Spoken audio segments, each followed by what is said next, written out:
Recently, some TikTok users have been complaining, unfortunately, their TikTok account gets freeze. Your account gets frozen when you watch your own uploaded video and when you upload someone's video on your TikTok account. Now, if you found that your TikTok analytic is stuck on your white screen and your video is not getting viewed, that means your account is now frozen and you need to unfreeze your TikTok account. To unfreeze your account, you need to follow some instructions on TikTok. So, let's get started. To unfreeze your account, open TikTok, tap Profile, tap 3-dot, tap Setting and Privacy.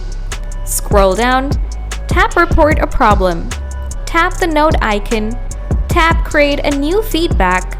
Now, you need to tell them about your problem. If you don't know what to write, then copy my text and report it here.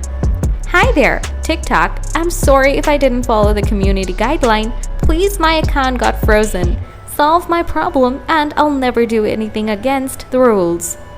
Now, you add a screenshot of your issues. Now tap Report. Now, TikTok is going to take 24 hours to review your message. After that, you will fix your problem and you'll be able to unfreeze your account. Please ask me in the comment section if you have anything to ask about this topic. Thanks for watching.